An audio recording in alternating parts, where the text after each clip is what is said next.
Hi, I'm Laura, and today we are going to be talking about creating independence in our puppies. Whether it be puppy being able to settle in another room while you're trying to cook dinner, all the way through to being able to head out to work and know that for the day puppy is comfortable and relaxed being home alone. So as puppy comes into their new home, there's lots of changes for them. So a few things to, be thoughtful about with our puppies. First of all, for at least the first 8 weeks of their life, they've been with that constant companionship of mum and litter mates. And so it can be a massive transition for them to come into our homes and then be expected to be able to settle and be comfortable all on their own. Now, a proactive breeder can be really, really helpful because what they will have done is they will have started to train puppy and get them used to short periods of fun alone time. So they'll kind of split up the litter mates so they've got some alone time, but give them some fun things to do, whether it be a new toy that they're interacting with or a little yummy treat. And then once they've kind of finished doing their little fun alone time, they all then get put back together. But again, not every breeder does this, but absolutely it's a great benefit if your breeder has. So when puppy comes to new home, lots of changes for them to get used to. So a huge new environment for them, lots of new people, immediate family, and I'm sure all of your friends and family who want to come and meet your new addition. There may be new animals in the house that puppy needs to start getting used to. And of course, there is a brand new routine for puppy as well as they learn how your household runs and works. So lots of changes. So hopefully the next few tips are going to help make that transition as smooth as possible. So first of all, we're going to create a safe space for puppy. So there's a couple of options you can do here. So either a puppy playpen or a baby gated area, so a small area of the house, and you can use a baby gate to kind of enclose it off. These are really easy to purchase. Again, your local pet shop, Kmart, any of your second-hand pages. They're really easy to get. But choose one of those options, and then I'll chat about how we're going to. So first of all, we're going to prepare ahead of time. We're going to look at how we're going to set up the area. So like I said, puppy pen or baby gate, entirely up to you and what's going to work in your household. A nice little comfy bed. I like to really introduce them to a crate early on, so I'll pop a crate with that bed inside their safe space. I just find crate training is really beneficial as you go on for further training, that you absolutely will make use of it. So get training now. Hopefully the breeder has given you an object, so maybe a toy, a little piece of bedding that smells like puppy's mum. Dogs are very, very focused on everything about smells in their world, and so it can be a nice little comfort if they have something that smells like mum. Also, as they start to bond with you, really important as that alone time happens, that they have a little bit of a a little comfort blanket or something like that that smells like you a little bit as well. So things like an old t-shirt, an old jumper, pop that inside with their bed, and you'll find they'll kind of snuggle up to that. Obviously a water bowl, some chewy treats, and a couple of toys, and of course a toileting area for puppies. So this is the latest setup that I just did for when my pup came home. So as you can see, all set up, ready to go, and a little snuffle mat in there, which is a big favourite of mine. So this safe space, we're going to teach lots of positive associations. So puppy's daily food to be given in this safe area, any sort of enrichment toys and puzzles, so things like your little stuffed puppy kongs, snuffle mats with some food scattered in it, any of the long-lasting chewy treats that are out there, a couple of puppy's favourite toys, and we're building that really nice positive association. Puppy can also go in there, so that's where they're going to have their little daytime naps. Remember, they do need lots of sleep as puppies, so giving them that safe, quiet space makes sure they get the sleep that they need, and so make sure we're really giving them lots and lots of positive associations with their safe little area.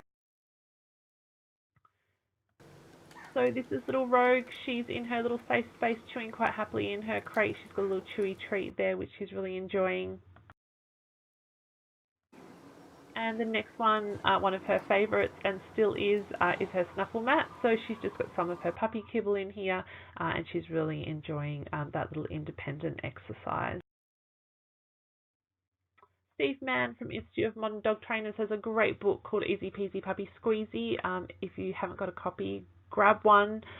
It's also available on Audible, but he talks about the Den Wizard, and it's a really nice little idea. So the idea is you're going to preload that safe space, so aka their little den, with really high value, yummy treats, all sorts of kind of great little goodies. And that gate to their little safe space is going to be open, and puppy's going to discover these treats on their own. So they're kind of, the idea is they go in there and they're like, wow, this is amazing. The Den Wizard has visited again. This, like, it's magic. And so again, it's another way to really create that positive association with that. We then need to obviously build duration in this space. So teaching puppy to enjoy time in their safe space when you're at home initially. So popping them in there, and you're going to build duration and work on being out of sight. So again, you're giving them fun little activities, little enrichment exercises. They might be in there for their little puppy nap, but build on it while you're still at home. Don't just try it when you're about to head out the door. So lots and lots of practice definitely does make perfect. Vary the time of days that you do it as well. So again, puppy's happy to settle in there at any time. Looking to the future with these puppy safe spaces, I recommend that you have this safe space as either the baby gate or the puppy playpen until puppy is at least 1 year of age. Just again, we're going to set them up to succeed, so they're not getting into mischief, they're not practicing unwanted behaviours, they're not kind of being destructive and chewing on things around the house they shouldn't when we can't keep an eye on them. So don't be tempted to get rid of it too soon. They're really, really beneficial to get you through those adolescent months as well as puppy months.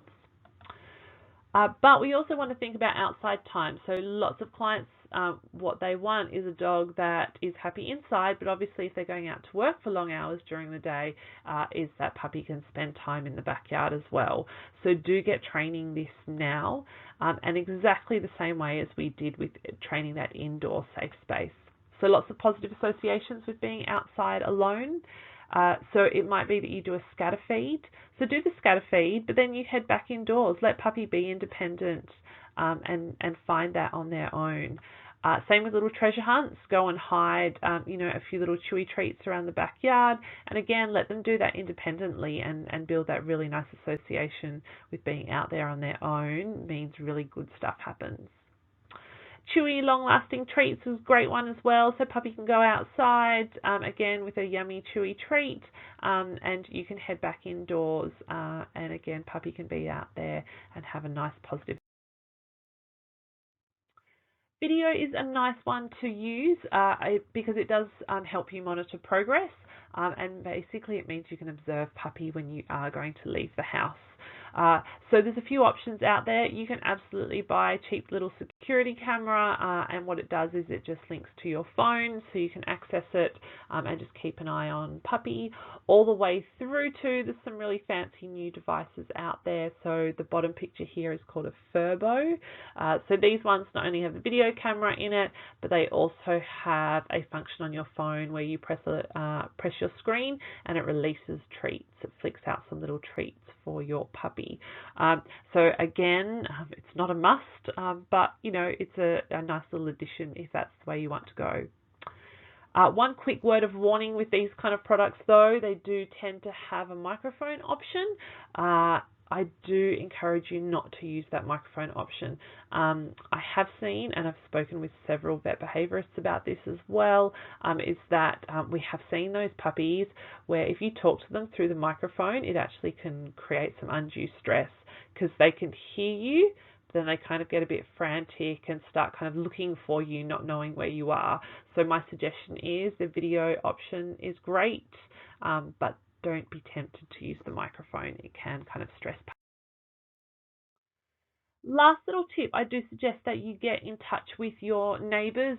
Often we don't know there's an issue with puppy, that they're, distress crying, that they're howling, that they're barking, until the neighbours, the angry neighbour comes around and complains. So be one step ahead. Go round, visit neighbour, take puppy, always softens them up a little bit. You've got this new cute little puppy, and, give them your phone number, and ask them to keep in touch, and let them know if there's any issues at all, to let you know. So a nice one just to kind of keep those neighbourly relations all happy and positive. Make sure that we're kind of checking in with them so we get that feedback if there are any little issues creeping up. So thank you very much for watching. Happy training, and of course remember, there are lots of trainers out there, including myself, who offer in-home training. So if you're having any extra little issues, we can absolutely come out and help you. But for now, happy training, and enjoy your brand new puppy.